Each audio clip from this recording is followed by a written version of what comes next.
Hey guys, I'm just gonna put this up here so that you guys can see me. I've been here in the workshop a little while this morning and have kind of finally got my head together.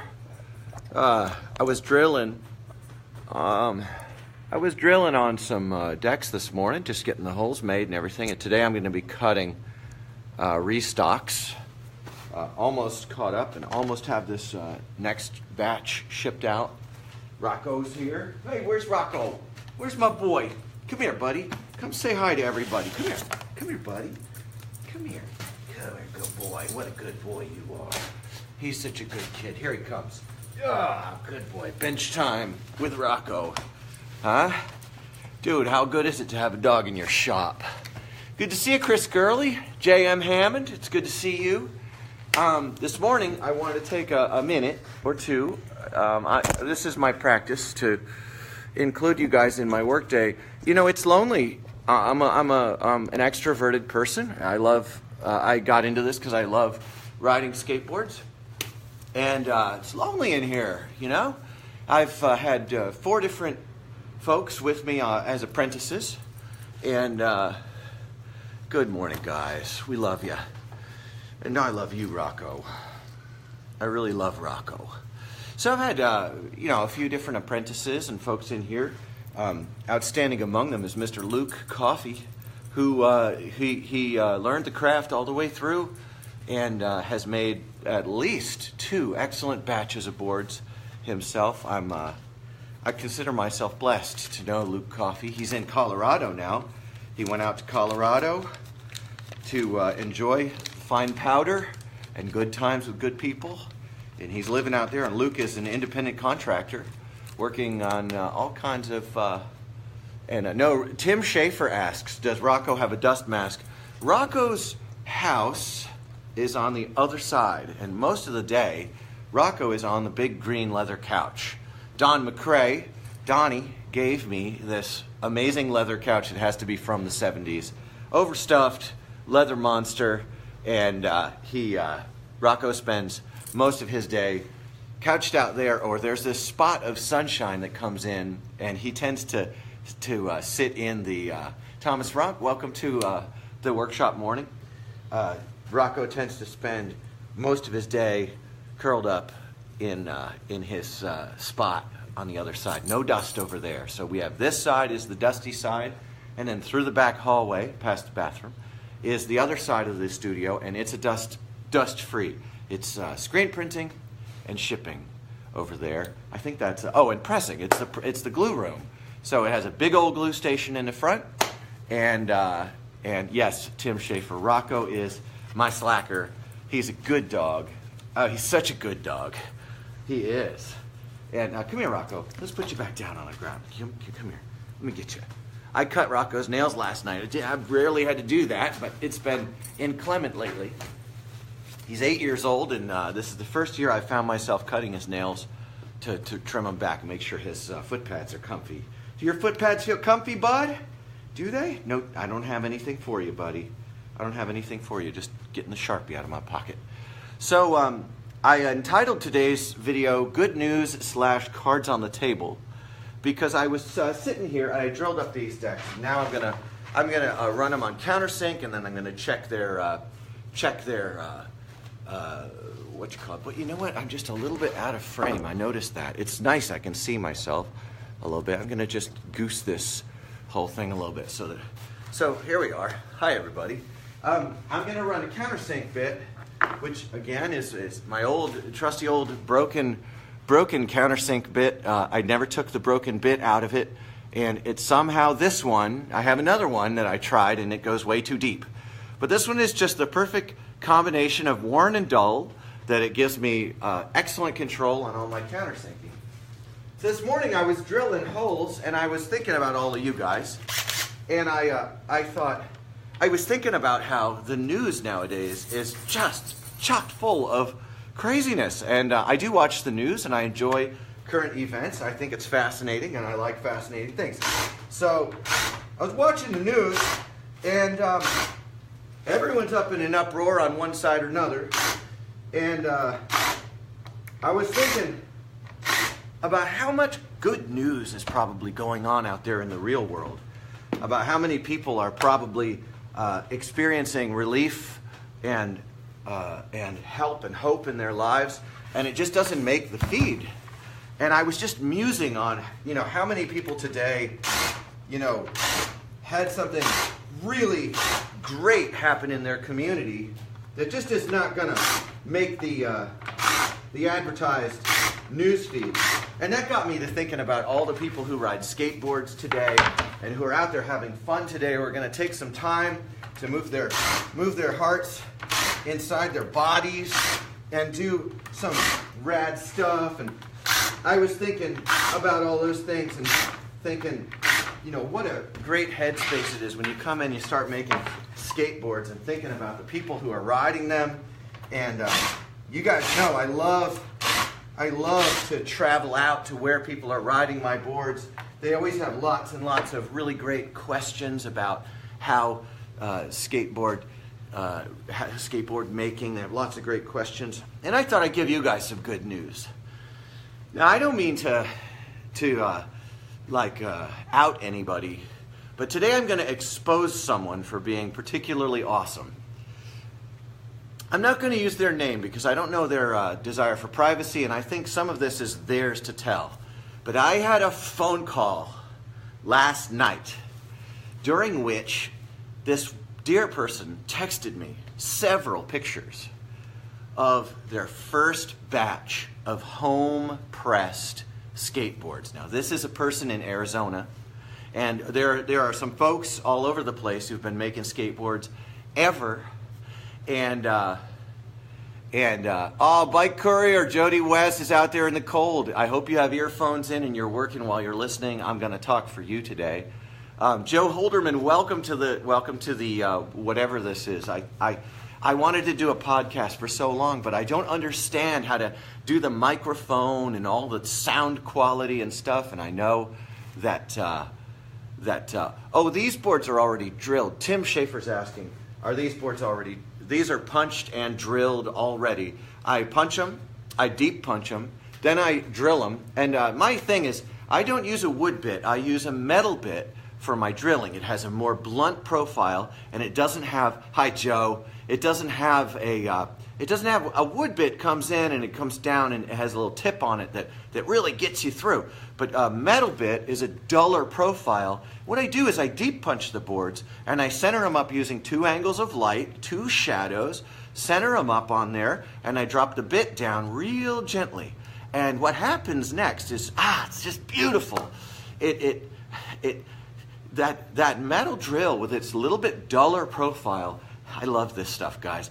It drags the board into the center using the pre-punched deep hole that I punch. So I punch them, then I tap, tap, tap with my deeper punch. And I showed you guys that last week. So I punch them first with a spring-loaded center punch, and then I punch them deep, 3 hits with this punch here and a small hammer. I just use a little hammer. This is it's a 7-ounce hammer. Just tap, tap, tap, like that. And it puts it in about 1/4 of an inch. And that's about halfway through the board. I mean, that's like drilling a nail through it. And I get no cracking and no problems from this. Once they're punched like that, the drill bit literally pulls them. Do you see how stoked I get about this? I just get so stoked because this craft belongs to all of us. Making your skateboard, so last night, I had a phone conversation with a dear friend and brother out in Arizona. And during our conversation, he sent me pictures. He sent me 5 pictures of his first stack of boards. Now, they're not finished yet. He has to finish rounding it. But he sent me these pictures where he had cut these boards. And the glue lines were perfect. They were 10 times the quality glue lines that I got on my first runs of boards when I was using a 2-part glue and just learning how to get everything going. This guy, his first shot, his boards are superb. And I'm almost certain that they will be higher quality boards than the stuff he's been riding his whole life. And he's making them on a simple press. His press is outdoors. He rolls the glue outdoors. These are all things that have many, many workarounds. It's good. I see Floyd Howard Pruitt and Arnold Mendiola here. Thanks for joining in, you guys. And anyway, so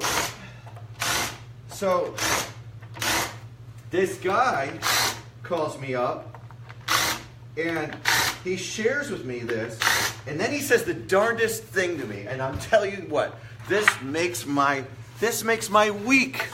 He says, yeah, I just watched your videos and did it the way that you said. Now, he didn't do everything the way I said, but he took encouragement from the way I said. And I don't think that I'm some, like, big deal. The thing is that you're a big deal to me. And, hey, it's good to see you. Sean Smith on here, right on. Bobby Garcia, welcome to the feed. So, last night I got a call, and this guy pressed his first run of boards on his home-built press with his home-built mold, and he says to me, and he says, the concave is pretty mellow, and I like a deeper concave, he says. And so I says to him, I say, man, you know, all you need to do, and he likes his concave, it's a good concave, and it looked perfect to me.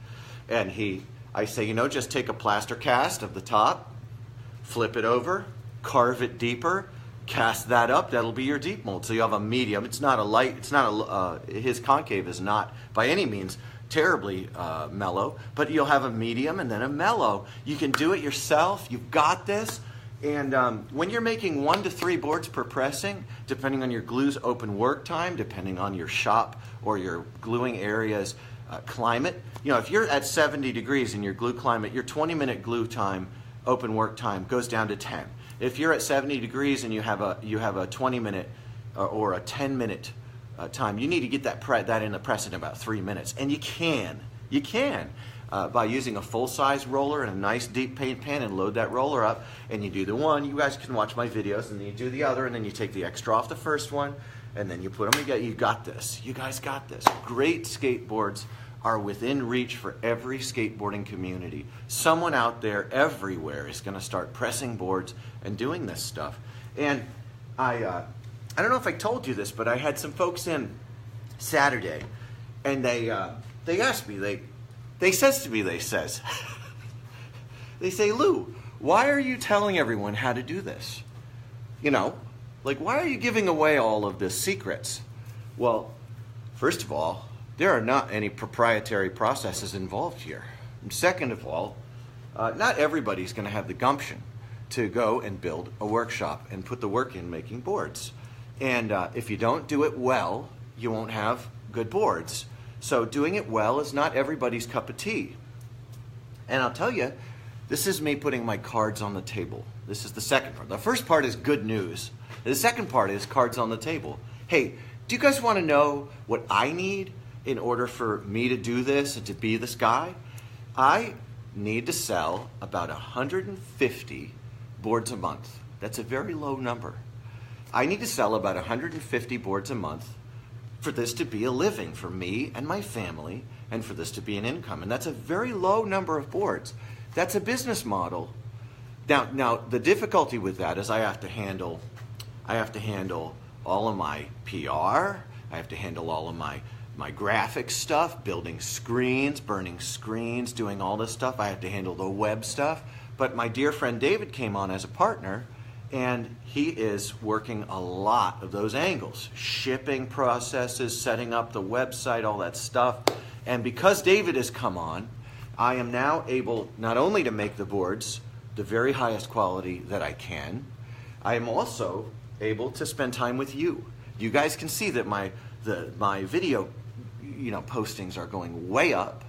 And that's because I have a partner, David, and he helps to handle what you experience when you go on our website.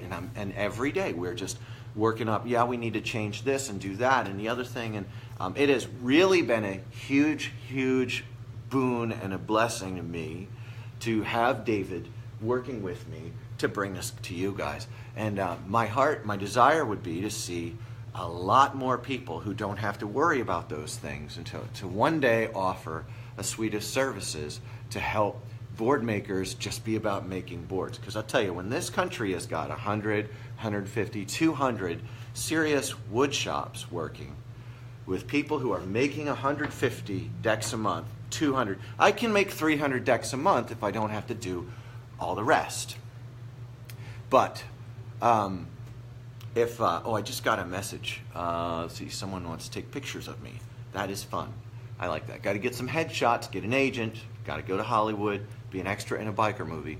But this is the stuff that filled my head this morning, is that this operation here runs on just 150 board sales a month. And I am pretty much maxed out at 300 boards a month. I could be making 500 boards a month if I were doing nothing else, but that's it. That's as far as it shoots. After that, the business plan is very exciting, but I'm going to get to that. I'm going to get to after that after this. First thing we're going to do is just offer the highest quality, most heart content stuff we can to you guys. So today's first video with you guys, just wanted to tell you how, first of all, there's so much good news happening in the world right now, and we really need to focus on it, because we become that which we focus on. And it's so important for us to put our minds on the good things. Philippians, I think it's 4:8.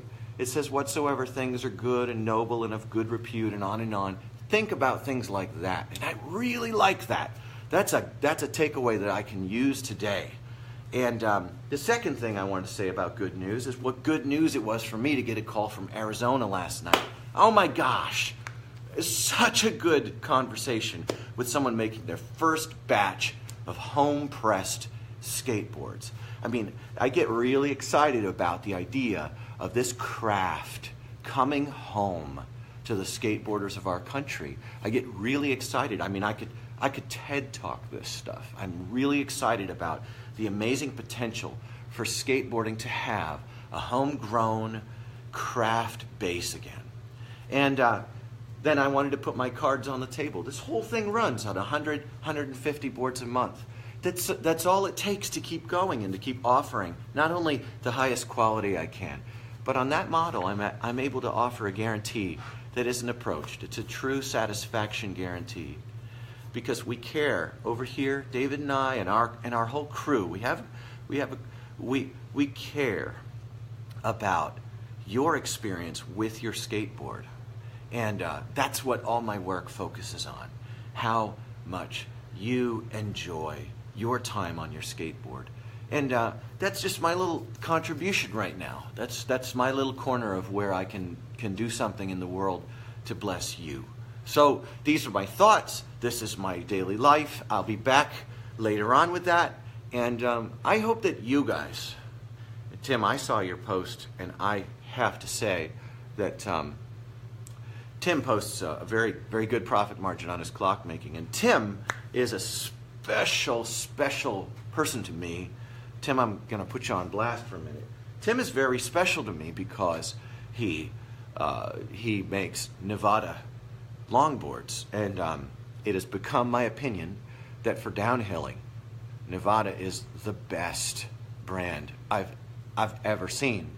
I would want a board that is made by a complete wood nerd in a little workshop with his greasy hat and his Marlboros and Mountain Dew. That's the board I want to ride. But Tim is making such good quality boards that he actually levels them. I mean, he really does super high quality. There's nothing like it on the wall. And I watched as the Instagram kids and all of the young people, you know, they just did not get behind that.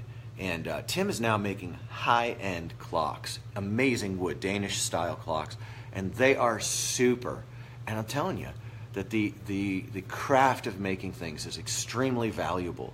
And now the nice thing about Tim is that he's got a secret weapon. He has a passion for making amazing skateboards, and he has still got his board workshop going. Now, I did notice that Tim made some boards recently, and I backed the heck out of that. I think there will be a resurgence in this form of our industry. I think that craft and passion that come together and make quality product with a heart behind it and the ability to guarantee it. I think this is the thing. If I knew a guy who was doing this, I'd be glued to that guy when I was a kid. And I am that guy now. I became that guy by the grace of God and lots of happy things that have happened along the way. And so I'm going to give it all I got today. I care about you guys a lot. It sometimes to the point of distraction. I sometimes have to just take a break and do a video and connect with you, or take a break and just spend some time meditating on how precious you are. It's just true to me. You are why it's good. You're why it's good.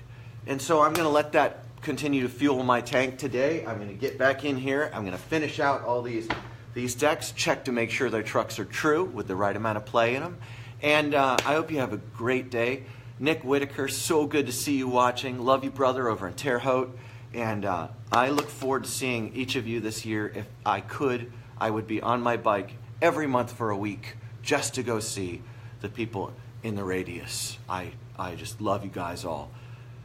Special love and respect to Edward Pigeon, who's back down in Hernando, Memphis area. And again, my friend in Arizona who is unleashing his first batch of boards. Such good news. And my cards are on the table. A small business that runs on a good profit margin with a product that we believe in it's just a wave I can ride. It really is. So ride the wave today. Peace be with you and with your spirit, and I will be back at you soon. Keep the rubber side down, the shiny side up. Much love. And I love this. I heard this on a podcast. I don't like the podcast always, but I like this saying. I like you more than a friend. I love saying that. I like you more than a friend.